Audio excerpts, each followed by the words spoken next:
And welcome to a special edition of the ETBU Sportsnet as we talk the 2020 Twitter poll as we head into the championship round. We've got ETBU football from the 2015 season against the 2018 season of men's soccer. So we've got the football team here from the 2015 season with former head coach Joshua Ergel and players Kendall Roberson and Josh Warrington.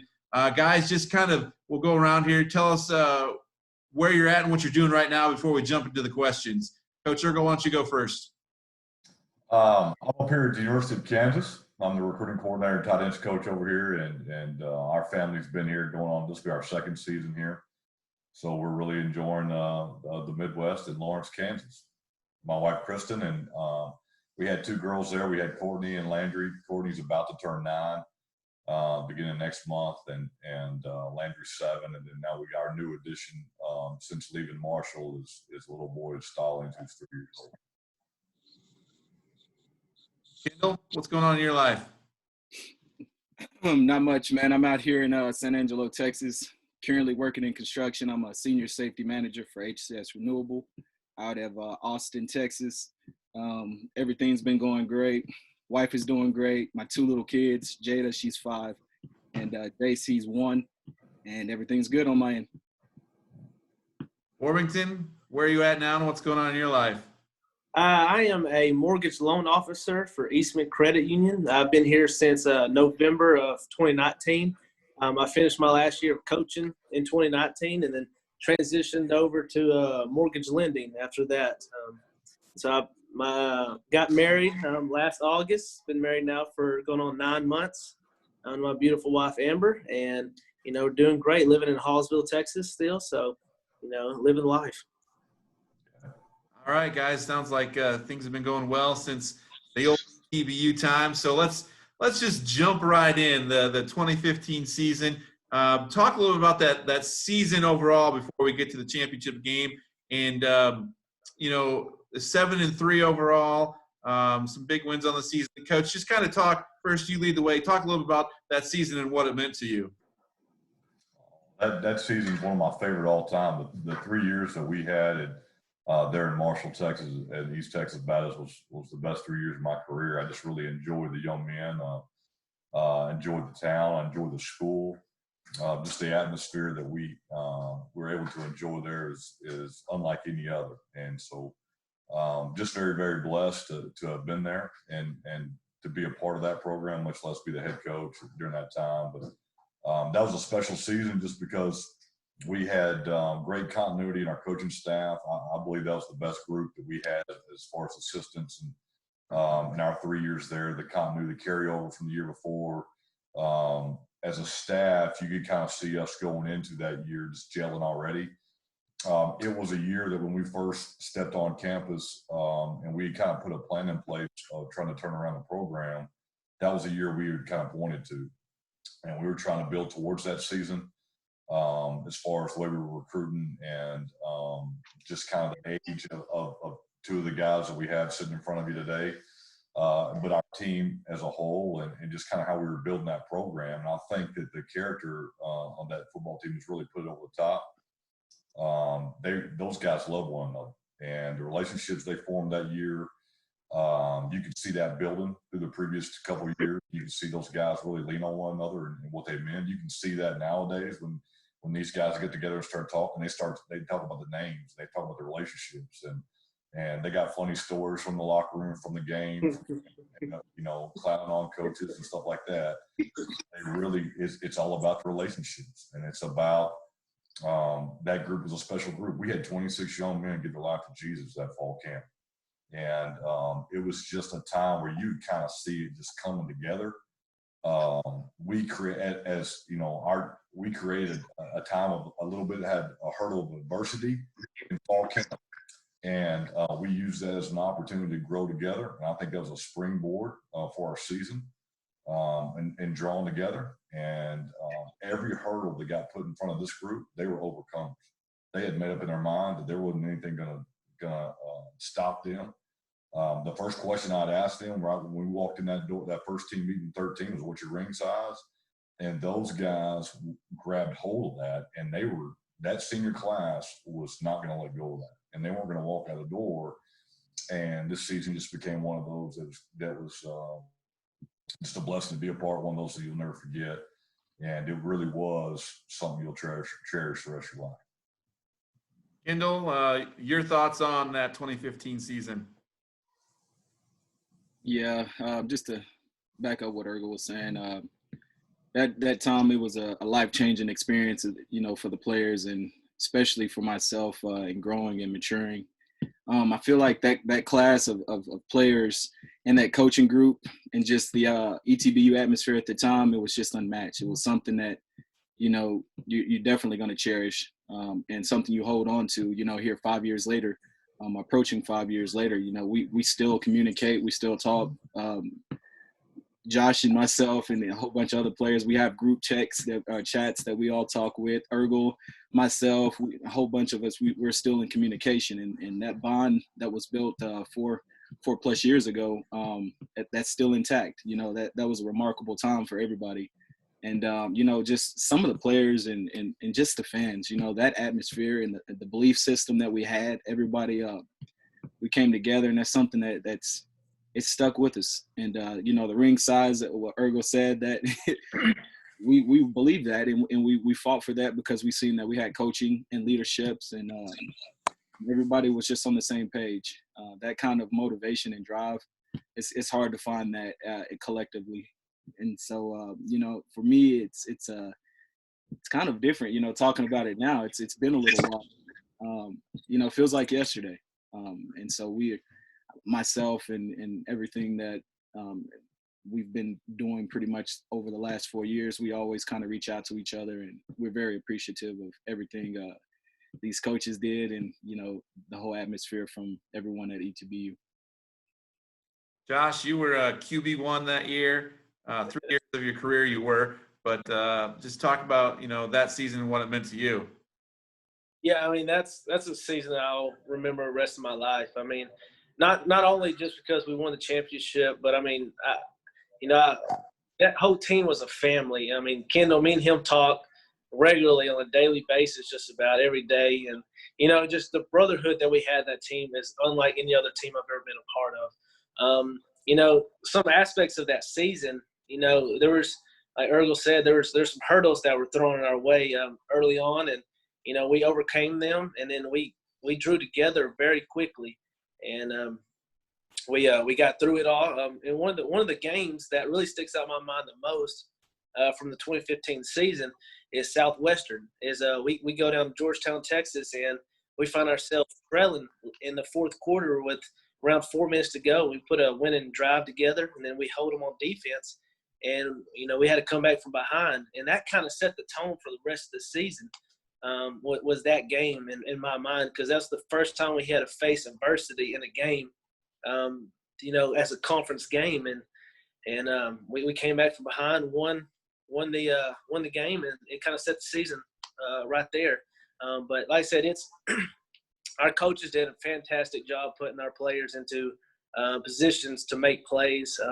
Offensive line and Kendall, J Mac, and Hag, and Zoe, they did their jobs as running backs, establishing that run game to open up the pass game for people like Tyler Bates, and then Cam Peters came in a lot. He had a lot of good catches. So our receiving core as a whole was dynamic, and they made a ton of plays. When a bunch of wounded ducks were in the air, they came down with it. So they did a really good job. But that 2015 season, I'll never forget. When Coach Ergo came in on that first meeting, said, "What's your ring size?" I remember it today. I said 11 and a half, and at the end of the year, we got to do that. Like I said, that's something I'll never forget. So.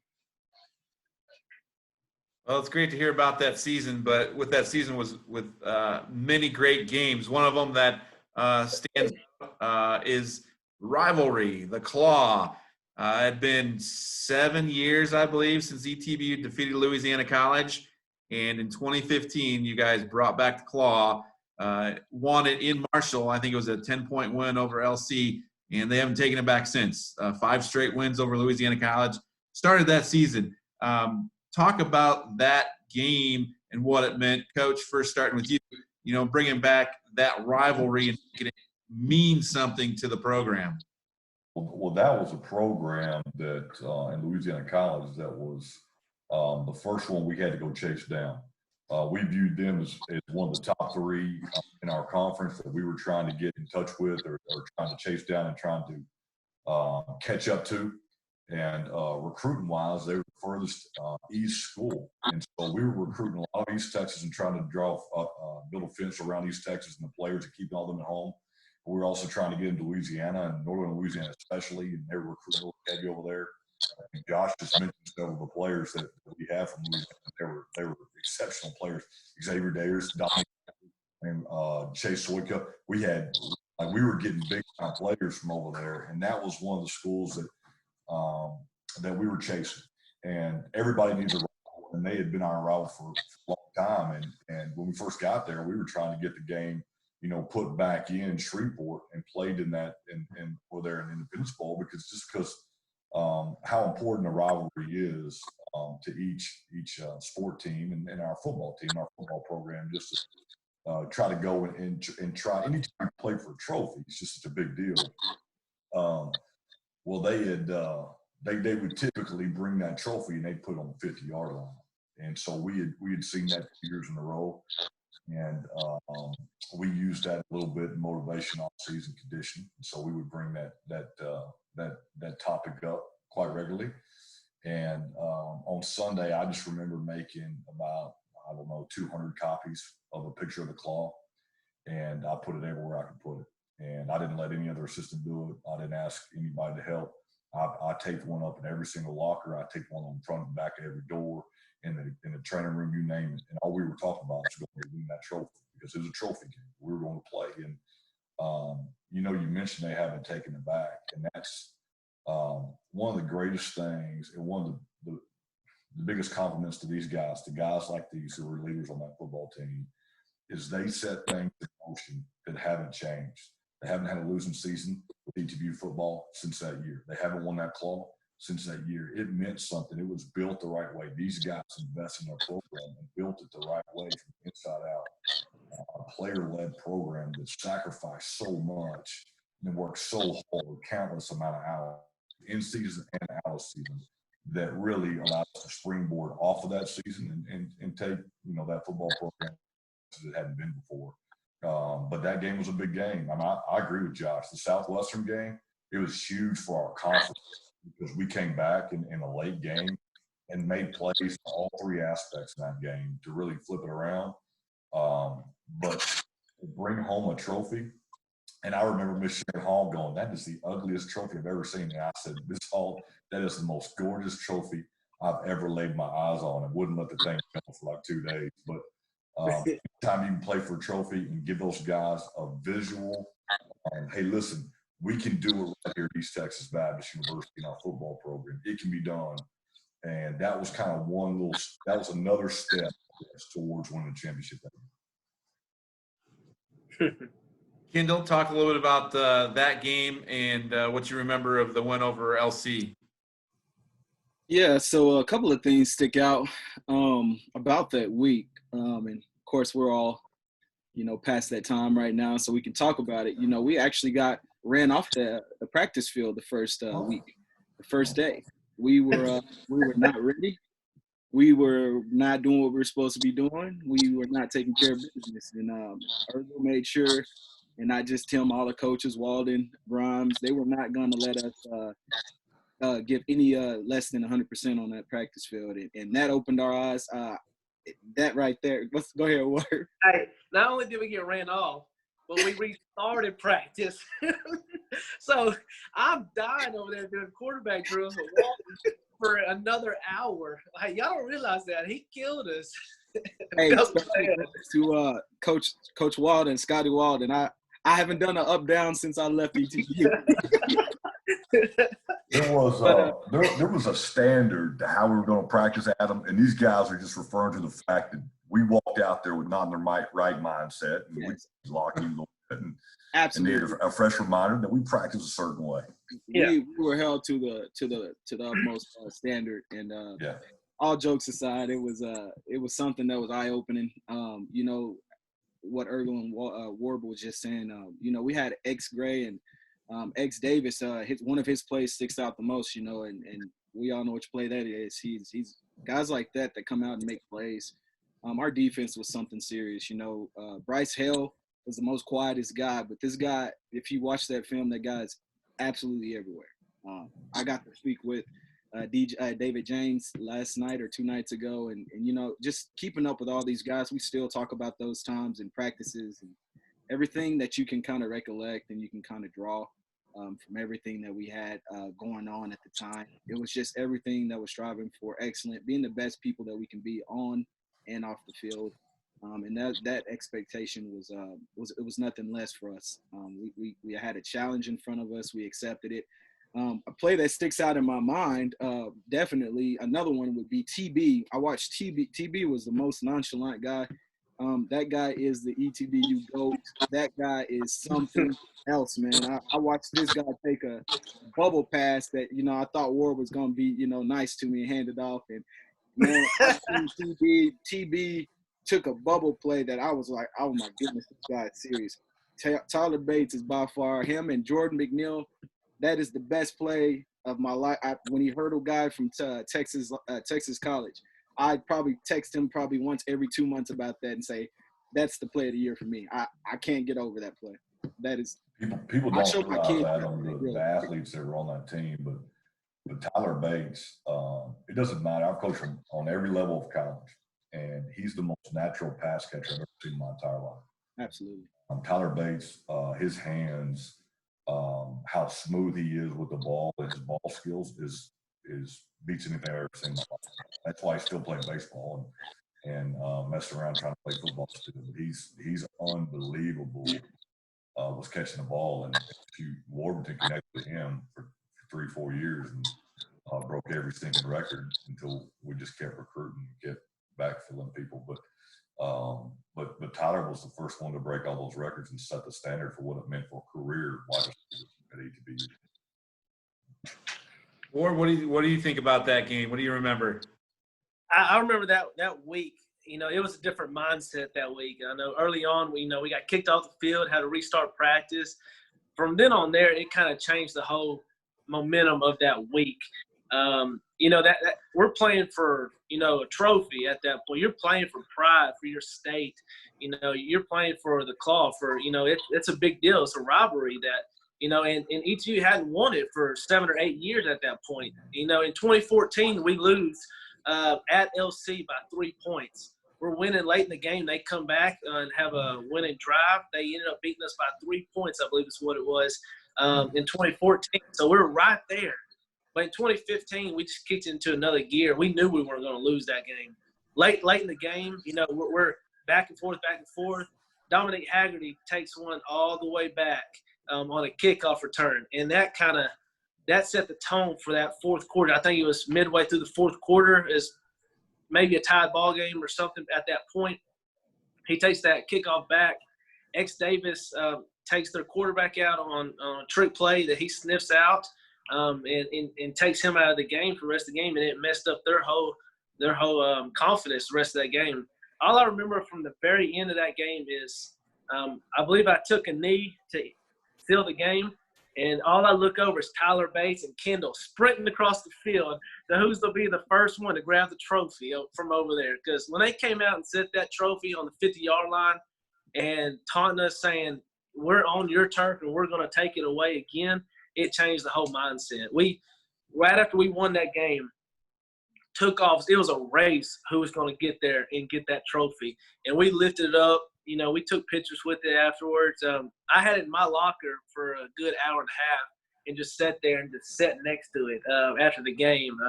I wasn't letting it go. You know, it was pride. It was, you know, that was a great game. Shout out to Dominic Haggerty for coming back on that kickoff return and boosting us in that fourth quarter. You know, Tyler Bates did have that run on that bubble pass. He took it 70-something yards to the house and just smooth. We had good blocks on the outside. You know, you can't ask for nothing better than taking a little bitty 3-yard bubble pass 72 yards. So, and, like I said, Kendall established the run game. Him and Jordan, they established it very early. I remember Kendall had 2 or 3 touchdowns maybe, with J Mac combined. So the run game, our offensive line, they don't get enough credit. And shout out to them guys. They did a great job establishing that defensive line and letting them know who's here. So moving on and talking about the run game, next question. Kendall, for you, and you guys can chime in as he talks. Belhaven University, monsoon, 420 yards rushing and 5 TDs. It was like you were playing a video game that day. Talk about that day and what you remember from, just that historic day at Ornelas Stadium. Yeah, I remember prior to the game, it was a monsoon out there, and it was coming down pretty good. I know I'm a West Texas kid, so that East Texas weather, man, it took me a good year to get adjusted to. So I remember we had kind of played with the starting times a little bit, and before long it was at 11 in the morning. But at that point we were just ready to play. Everybody was locked in. And fair enough, War made some plays out there with the ball, throwing a wet, soaking ball. I'm talking this ball was like throwing a 10-pound weight across the field, and War was launching it. TV was catching it. Derek Ledad. I mean, we had guys moving, and I don't know how Pat or any of our old linemen were able to, I mean, we're knee deep in water. It's coming down, and we're just having fun. I guess starting out, we running and, just having fun. You don't think about that. You're not thinking about yards after a while. You're just running and having a good time. And, me and J-Mac always joked around and had fun. Man, let's go 200, whatever. We play around. And, thinking about it now, it's just sometimes it's almost unbelievable to me even thinking about that game. J-Mac had 100, and he was averaging – his average was out of this world as well. I mean, and it's funny, J-Mac is currently coaching at Belhaven right now, and he was telling me not too long ago, he was like, yeah, they thought, they was asking, like, was that you? And he was like, nah, that was the other guy. And so we were playing, and it's kind of cool, though, because as good as that offensive line was, and those guys right there, CJ and Tyler Scott and all those guys, the way though Tony Jones, these guys were freshmen, our senior year. It was 3 that O-line probably had 2 juniors on it and 3 freshmen. And off of a year prior, it was straight seniors and maybe T. Scott, who was a junior or sophomore. Mm-hmm. That was a very young O-line. And Grimes, I mean, goodness gracious, man, that guy and the work ethic that he instilled in those guys, and it was just not a drop at all. These guys, they sold out. They did everything they did. And the receivers, they were just a blessing, man. It was just one of those things that it was a blessing night. You got blessed, you get blessed, and it was your day. Nothing more. That easily could have been J-Mac, Shook. That could have been Hag. That could have been any of us. I mean, so it was just one of those days that you just kind of take it with hey, it's my day, guys. I got lucky today. But Adam, that's one of those games where you look back, and as a coach, you're trying to win the football game. And had no clue. I knew he was going off. I had no clue he was at 420 yards. We had no clue. He didn't really play much the fourth quarter. If we had known that he had 420 yards and we had known that the NCAA all-time record was like 450 or whatever it is, Kendall would have smashed that record. And that is one of the things, like from an individual standpoint, we always try to, we would let the game happen. When we try to get some close, we would try to go let the guy go get it. I mean, everybody would, I think. And we were rewriting every daggone book, record, and offensively, especially in history, there at ETBU. And if we had known that Kendall was at 420, that joker would be 451 at minimum. Because like you said, J-Mac had 100, and J-Mac played most of the fourth quarter and couldn't stop J-Mac. So both those guys are going off. When you think about that, 420 yards for one guy.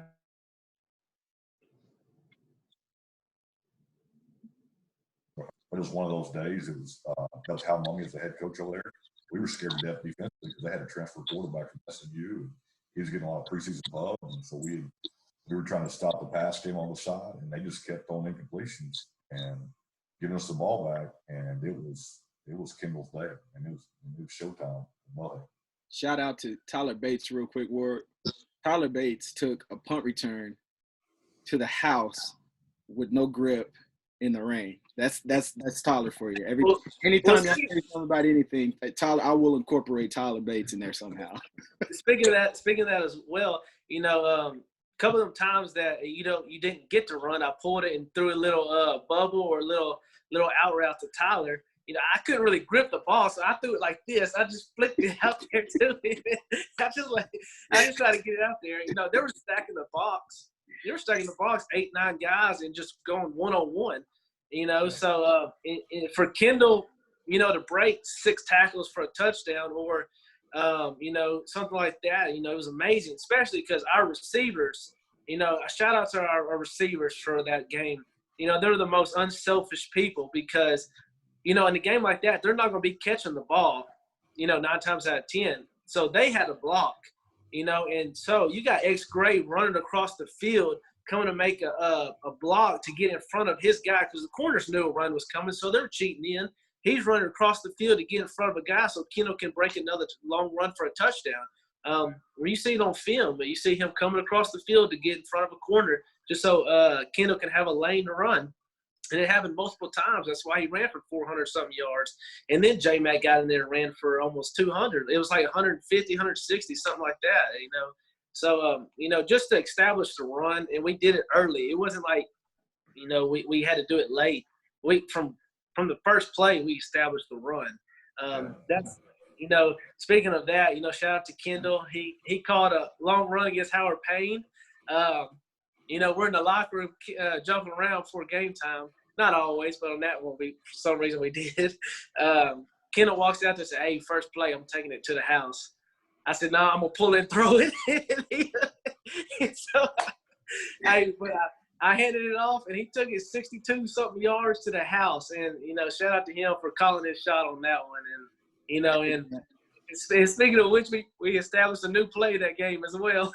Absolutely. Well, we got about 9 minutes left here. About 8 of those we can talk before I wrap it up. So, final question, Harden-Simmons game. Almost a repeat with the weather, but when you stepped on the field this time, you went ankle deep. Just talk about that game, that win, and what it meant to you. Coach, you go first. You got about a couple minutes. You can talk about it. And just to try to be brief on that game. That's one of those games you'll never forget. But the Belhaven game gave us confidence to play at home, kind of in those conditions. We had seen people basically walk on water in the Belhaven game because everybody else was getting, bogged down, and he was running faster than everybody else. So we felt good about the game plan to handle that offensively and defensively going into that game. I remember the thing that sticks out to me, and Josh, you laugh at me all you want to. The thing that sticks out to me is pregame I went to go shake their hand, and their quarterbacks were sitting there warming up, and I'm sitting there watching. I'm talking to him, I'm watching the quarterbacks, so just kind of like, you always do small talk. And their quarterback, I looked at him, and his hands are the smallest hands I've ever seen in my time. I like quarterback to be able to ball. He's got to have a chance, right? He didn't have a chance. So I'm talking defense that year. And I was like, all right, boys, we had put in a 4-down defense, and they ran everything to tight end. And so we were slamming the guy from the weak side to the strong side, putting 3 linemen, running Keonce Williams to the backside A gap, and letting C.J. Johnson come off the edge and knock the smoke out of whatever show, right? So it was either bouncing to C.J. or it was bouncing to Garrett Gibson in the middle. We put him in the middle that week because everything was going to him. Or Sam Williams was the free safety, and he was behind him. All right, so those guys had 10-plus tackles on the day, all right? But we're just clogging up. So Desmond Oliver, David James, like he's talked about, all those guys had Xavier Gray. They were all just basically holding all 5 linemen, those 3 guys, and tracking that stuff down because that's all they did. Because pre-game, this dude couldn't throw the football. All right, so after I got done talking to Coach, I walked out in, and Ward's got big hands. He's ripping the ball pre-game because Walden would go through – he would take him through the same progression every week, which is phenomenal about getting him in that routine. But he would basically go through the whole route tree. And I'm watching Ward that game. He's throwing every route, short, long, you name it. I'm like, it's on, boys. Let's go get it. That day, Ward went 13 for 16. Right, he had 3 incompletions in a monsoon in a crazy game. We were able to ball control, which we were play offense. Like we would hit 70, demoralize your ball game, their heads go down, we win. I mean, we knew it, right? And we were able to just kind of chip away and score, chip away and score.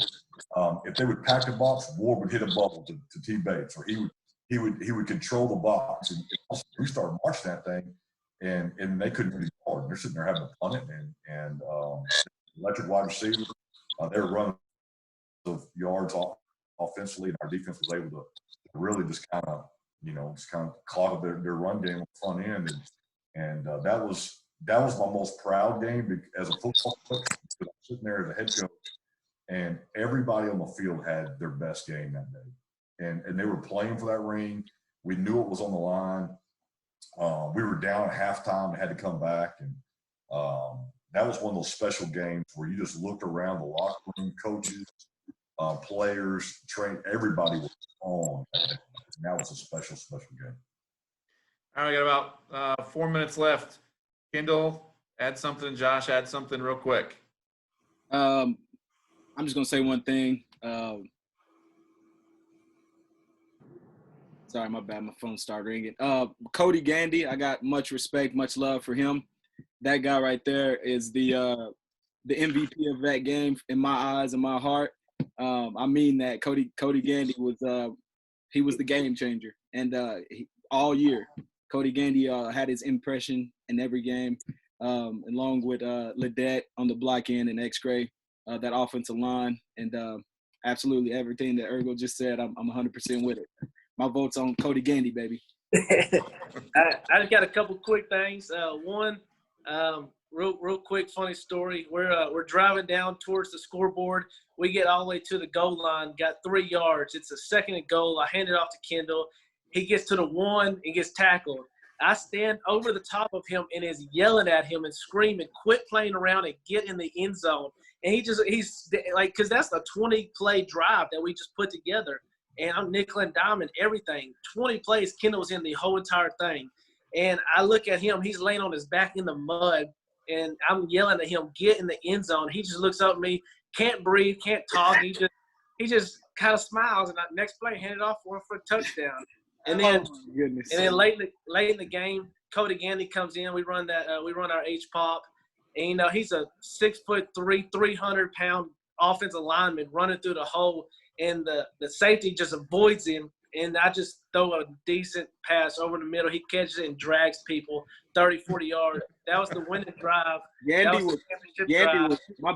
Gandhi was not going in there to simply catch a ball. Gandhi was going in there for score. He was scoring. And then shout out to offensive line. Pat Griffin, he had to snap the ball two-handed and then get his block because it was so muddy. Shout out to Torrance Leonard. That boy was just a hopping the whole time. He was so tired. I think my favorite moment was kneeing it the last time and giving Tyler Bates a big hug at the end, knowing that we just won conference championship.